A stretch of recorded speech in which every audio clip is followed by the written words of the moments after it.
Hello friends.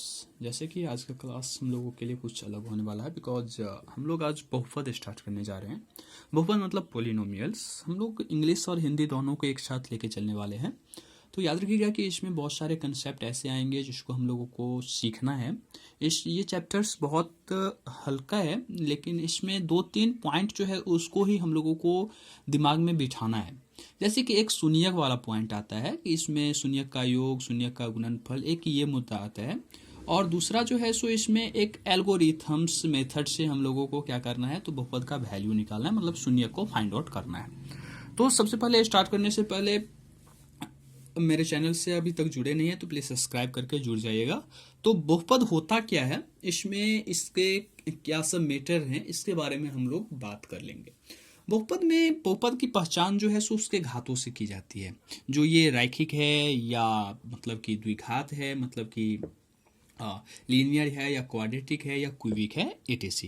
तो ऐसे करके जैसे कि हम लोग एक पहले ले लेते हैं, एक छोटा सा एग्जांपल लेते हैं। मान लीजिए कि ये है मतलब कि 5x + 3 = 0। तो अब हम लोगों को पहचान करना है कि ये क्या है, ये कौन सा मतलब कि पॉलिनोमियल्स में आएगा। तो याद रखिएगा कि जिसका घात पे ये डिपेंड करता है, मतलब कि x का घात मैक्सिमम जिस इक्वेशंस में है वो वही पोलिनोमियल्स कहलाने वाला है। जैसे कि अगर 1 है तो वो जो है सो लीनियर कहलाएगा। अगर x का घात 2 है मतलब तो ये हो जाएगा हम लोगों का क्वाड्रेटिक। अगर 3 है तो ये हो जाएगा क्यूबिक। 4 है, 5 है, 6 है, 8 ये आगे बढ़ता जाएगा। लेकिन पहचान करना है इसकी ये लीनियर है। मतलब मान लीजिए कि एक इक्वेशन ऐसा आ गया x³ + 2x² + 3x + 5 = 0। मान लीजिए कि एक ऐसा इक्वेशन हम लोगों के सामने आ गया है। तो इसमें कैसे पहचान करेंगे कि ये क्वाड्रेटिक है या लीनियर है या क्यूबिक है।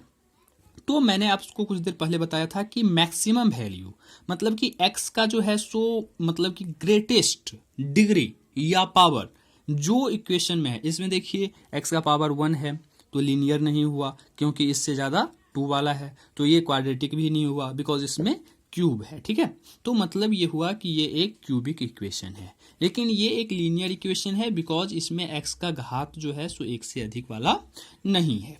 ठीक है, तो ऐसे ही करके हम लोगों ने ये चीज़ फाइंड आउट कर लिया कि हम लोग कैसे पहचान करेंगे कि कौन सा लीनियर है, कौन सा क्वाड्रेटिक है, कौन सा क्यूबिक है। ठीक है, अब देखिए कि इसमें शून्यक की बात आती है कि शून्यक आखिर है क्या। तो सबसे पहले हम लोग क्वाड्रेटिक का इसमें क्वाड्रेटिक की बात करेंगे। तो क्वाड्रेटिक में कैसे शून्यक फाइंड आउट करते हैं। शून्यक का अर्थ होता है वैल्यू। वैल्यू मतलब ये हुआ कि मान लीजिए कि कोई इक्वेशन है x² + 2x + 1 = 0। तो इसका शून्यक क्या होने वाला है, तो मतलब कि x का वैल्यू क्या आने वाला है उसको फाइंड आउट कर लेते हैं। तो ये देख रहे हैं कि x + 1 के होल स्क्वायर के फॉर्म में है। तो इसका मतलब ये हुआ कि यहाँ पे x का वैल्यू जो है सो -1 और -1 आने वाला है। तो इसका मतलब ये हुआ कि इस इक्वेशंस का जो शून्यक है वो अगर मान लीजिए कि शून्यक को हम लोग अल्फा और बीटा से डिनोट करें तो अल्फा = -1, बीटा = -1 जो है सो इसका वैल्यू है। मतलब शून्यक जो है सो क्या है, तो x का एक वैल्यू है और कुछ भी नहीं होता है। ठीक है, लेकिन अब शून्यक में एक रिलेशन है, उसी रिलेशन को हम लोग क्या कहते हैं, मतलब कि शून्यक का योगफल और शून्यक का गुणनफल। तो मान लीजिए कि ये दोनों शून्यक हम लोगों ने मान लिया कि ये जो शून्यक है तो इसको हम लोग अल्फा और बीटा से बाय इन क्वाड्रेटिक इक्वेशन हम लोग इसको अल्फा और बीटा से डिनोट कर रहे हैं। तो ये शून्यक का मतलब योगफल अल्फा + बीटा = जो होगा सो होगा, मतलब ये पद क्या होगा, ये वाला, इसमें -x का गुणांक डिवाइडेड बाय x² का गुणांक। अब इसमें समझने वाली बात यह है कि गुणांक का अर्थ क्या होता है। गुणांक का अर्थ ये हुआ कि x को जिससे गुणा किया गया है, मान लीजिए कि x में यहाँ पे क्या है, 2 से गुणा किया गया है, तो ये x का जो हुआ सो 2 जो है सो एक गुणांक है। तो यहाँ पे माइनस फॉर्मूला से तो -2। x² का गुणांक क्या है, तो x को 1 से गुणा किया गया है, नहीं कुछ है तो 1 से है, तो ये हो गया -1। ठीक है, तो ये इसका वैल्यू जो आया मतलब कि alpha plus beta is equal to -2 आया। ठीक है, और ऐसे ही करके अगर शून्यकों का गुणनफल की बात करें तो वो होता है अचर पद डिवाइडेड बाय एक्स स्क्वायर का गुणांक। ठीक है, तो मतलब अचर पद इसमें क्या है, अचर पद का अर्थ होता है जिसमें x नहीं इंक्लूड है, तो x इसमें इंक्लूड नहीं है तो इसमें इंक्लूड नहीं है, तो अचर पद क्या हुआ, तो 1 आया, और एक्स स्क्वायर का गुणांक क्या है, यो भी 1 ही है, तो इज इक्वल टू में हम लोगों को वैल्यू क्या मिला, 1 मिला। ठीक है, अब एक बात यहां से ये फाइंड आउट करने का क्या फायदा भाई, मान लीजिए कि अगर आपको शून्यक का योग और शून्यक का गुणनफल दिया है, तो अब आपको अगर कोई कहे कि भाई इक्वेशन क्या होने वाला है, तो इक्वेशन कैसे इस दोनों से फाइंड आउट किया जाएगा उस पे गौर करना है। मान लीजिए कि ये इक्वेशन जो होगा, सो इक्वेशंस का फॉर्म जो होता है वो होता है a x square minus alpha plus beta x plus alpha into beta is equal to 0।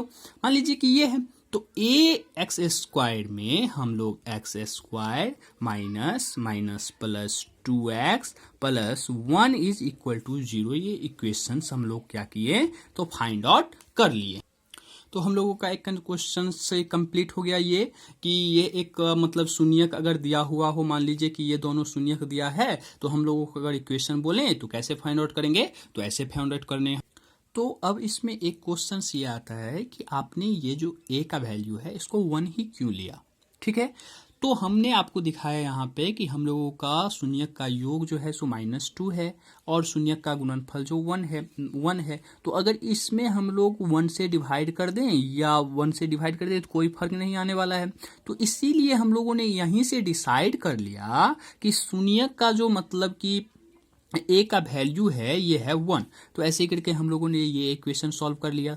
तो और यहाँ पे मैंने जस्ट इससे पहले आपको ये दिखाया इस एग्जांपल्स के थ्रू क्या जो हम लोग शून्यक का योग और शून्यक का गुणनफल कैसे फाइंड आउट करते हैं। तो हम लोगों का इसमें जो है सो 2 क्वेश्चन सॉल्व हो चुके हैं इसी तरह से। ठीक है, और कुछ क्वेश्चन जो हैं सो हम मतलब कि ये जो मतलब कि मतलब शून्यक पे आधारित क्वेश्चन आते हैं हम लोगों के एग्जाम में, वो इसी टाइप से जनरली आते हैं कि शून्यक का योगफल और शून्यक का गुणनफल दिया हुआ हो तो हम लोगों को इक्वेशन सॉल्व करना है, जो इक्वेशन मैंने आपको यहां दिखाया है, और अगर कोई इक्वेशन दिया हुआ है तो उससे हम लोगों को शून्यक का वैल्यू फाइंड आउट करना है, जो हम लोगों का ये होता है। ठीक है, हम लोगों को 10th स्टैंडर्ड में जो है सो एक क्वाड्रेटिक इक्वेशन पे ही सॉल्व करने को मिलता है, मतलब क्यूबिक इक्वेशंस का भी ये मतलब फॉर्मूला होता है, लेकिन हम लोग इस क्लास में इसीलिए डिस्कस नहीं करने वाले हैं बिकॉज इसका यूज हम लोगों को नहीं होगा।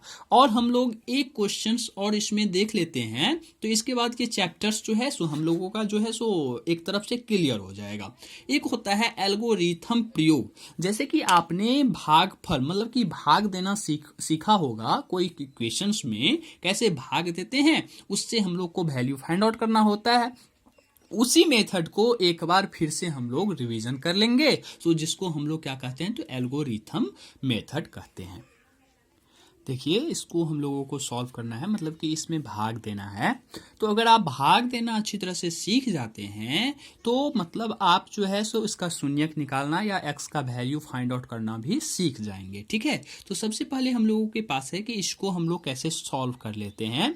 इसके आगे जो क्वेश्चंस आने वाले हैं उसमें हम लोगों को इसी भाग के द्वारा जो है सो हम लोगों का वैल्यू फाइंड आउट करना होता है, इसीलिए इस पे एक बार नजर दौड़ा लेते हैं। ठीक है, तो सबसे पहले हम लोग भाग देंगे तो इसमें हम लोग x रख रहे हैं। ठीक है, तो सबसे पहले कोशिश ये होता है कि हम लोगों का इसमें से जो कोई टर्म्स है वो कैंसिल हो जाए, जैसे कि हम लोगों ने यहाँ पे x रखा तो यहाँ पे x क्यों आया, और फिर -2 को जब x से गुना किए तो -2x आ गया। ठीक है, आगे देखिए, तो यहाँ पे हम लोग क्या किए, तो माइनस किए और यहाँ पे प्लस कर दिए, तो ये दोनों टर्म्स तो कैंसिल हो गया, लेकिन हम लोगों का ये टर्म्स मतलब कि -3x² और 5x + 2x is equal to 7x - 3 बच गया। ठीक है, अब हम लोगों को क्या लेना है, तो -3 यहाँ पे अगर ले लें तो क्या आने वाला है ये देखिए, तो -3x² आ जाएगा और -3 दूना 6 आ जाएगा, ठीक है। और इसके बाद इस दोनों टर्म्स को प्लस कर दीजिए, बिकॉज माइनस कर रहे हैं तो ये तो कैंसिल हो जाएगा और ये आ जाएगा 7x -3 माइनस और ये -3 और +6 इज इक्वल टू +3। तो यहाँ पे देखिए ये जो है सो हम लोगों का भागफल है, ये जो है सो शेष है, ये भाज्य है और ये भाजक है, ठीक है। ऐसे करके हम लोगों ने इसको डिवाइड करना सीख लिया। अब एक क्वेश्चंस आपको दिखा देते हैं कि कैसे हम लोगों को अगर अल्फा और बीटा का कुछ वैल्यू दिया हुआ है तो उससे हम लोग उसका जो है सो अन्य शून्यक प्राप्त करेंगे। इस पे भी हम लोग डिस्कस कर लेते हैं, ठीक है। देखिए कि जैसे कि ये क्वेश्चन है हम लोगों के पास कि 2x⁴ - 3x³ - 3x² और +6x - 2 के शून्यक √2 और -√2 हो तो और बाकी शून्य ज्ञात करें। तो हम लोग यहाँ देख रहे हैं कि ये मतलब कि जो है सो इसका पावर में x के पावर में 4 है, इसका मतलब हम लोग जान गए हैं कि इसका वैल्यू जो है सो 4 आने वाला है, लेकिन इसमें से 2 शून्यक हम लोगों को दिया हुआ है। तो अगर ये जो इस क्वेश्चन का शून्यक अगर √2 और -√2 हो तो इसका मतलब ये हुआ कि x + √2 into x - √2 is equal to 0 होने वाला है। जब इसको सॉल्व करिए तो x² - 2 हम लोगों को मिलेगा, ठीक है। मतलब a + b into a - b is equal to a² - b² के फॉर्म्स के हिसाब से, ठीक है। तो इसका मतलब ये हुआ कि यहाँ पे 0 नहीं होने वाला है, इसका तो दो मतलब कि जो है सो गुणनखंड ये होगा, एक गुणनखंड ये, एक गुणनखंड ये, एक तीसरा गुणनखंड, एक चौथा गुणनखंड इज इक्वल टू में 0, ठीक है। तो एक गुणनखंड हम लोगों को ये प्राप्त हो गया है और 2 गुणनखंड हम लोगों को मतलब कि तैयार करना है। तो हम लोग अब क्या कर रहे हैं, ये जो x² - 2 हम लोगों को मिला है इसमें हम लोग क्या कर रहे हैं, तो 2x⁴ - 3x³ - 3x² + 6x - 2 में डिवाइड कर रहे हैं। तो देख लीजिए यहाँ पे हम लोगों को 2x² ले रहे हैं तो 2x⁴ आ रहा है, -2 4x² आ रहा है, ठीक है। तो यहाँ पे प्लस यहाँ पे माइनस, ये दोनों कैंसिल हो जाएगा, यहाँ से प्लस और यहाँ पे देखिए तो ये -3x³ ऐसे ही आएगा और ये दोनों मिलके मतलब कि ये प्लस है ये माइनस है तो +x² आ जाएगा, +6x - 2 आने वाला है, ठीक है। अब फिर हम लोग क्या कर रहे हैं, तो इसमें -3x से डिवाइड कर रहे हैं। किससे कर रहे हैं, तो -3x से डिवाइड कर रहे हैं। तो -3x³ आ रहा है, -3 दूना 6x आ रहा है और हम लोगों को कुछ वैल्यू मिल ही नहीं रहा है। तो इसमें से माइनस करेंगे तो इस दोनों को साइन को चेंज करना पड़ेगा, ये दोनों कैंसिल हो जाएगा। तो मतलब ये हुआ कि x² + 6 दूना 12x - 2 आ गया। अब देखिए इसमें फिर से हम लोगों को डिवाइड करना है तो +1 रखेंगे, तो हम लोग +1 रखेंगे तो क्या आएगा, x² - 2 आएगा। क्या आएगा, x²। अच्छा सॉरी, एक चीज़ मैंने गलती कर दिया यहाँ पे, जैसे कि यहाँ पे 3x 2 = 4 तो यहाँ पे प्लस आएगा और ये माइनस हो जाएगा, तो ये और ये कैंसिल हो जाएगा। तो यहाँ पे ये 12x आएगा ही नहीं, तो यहाँ पे x² - 2 आएगा। इसको मेंटेन कर लीजिएगा, इसके लिए सॉरी। हाँ, तो यहाँ पे देखिए कि यहाँ पे जैसे कि +1 हम लोग रखें तो x² - 2 आएगा, तो ये जो है सो माइनस हो जाएगा और ये जो है सो प्लस हो जाएगा। तो ये इससे कैंसिल, ये इससे कैंसिल, यहाँ पे 0 आ जाएगा। इसका मतलब ये हुआ हम लोगों को जो भागफल है वो 2x² - 3x + 1 आया। क्या आया, 2x² - 3x + 1 आया। इसके इज इक्वल टू में 0, मतलब कि इसको अब सॉल्व कर लेते हैं तो हम लोगों का कुछ वैल्यू आने वाला है, उसको देख लेते हैं। इसको सॉल्व करिएगा आप तो हम लोगों को मिलेगा x - 1 into 2x - 1 is equal to में 0। तो अब देखिए कि इसमें से हम लोगों को मिल गया x इज इक्वल टू 1 और x इज इक्वल टू 1/2, जो हम लोगों का 2 वैल्यू फाइंड आउट हो गया है। इसका मतलब ये हुआ, ये जो मतलब कि ये जो इक्वेशन हम लोगों का दिया हुआ था इसका वैल्यू है √2 -√2 1 और 1/2। ये जैसे कि हम लोगों ने यहाँ पे फाइंड आउट कर लिया। इसी के साथ हम लोगों का ये चैप्टर ही क्लियर होता जा रहा है। ऐसे ही करके हम लोग विभिन्न सारे क्वेश्चंस देखे हैं और बनाए हैं और विभिन्न सारे क्वेश्चंस इसी टाइप के आने वाले हैं आपके मतलब कि एक्सरसाइज में। आप उसको सॉल्व कीजिएगा, आपका कंसेप्ट अच्छी तरह से क्लियर हो जाएगा। तो thanks for watching this video. आपका दिन शुभ हो।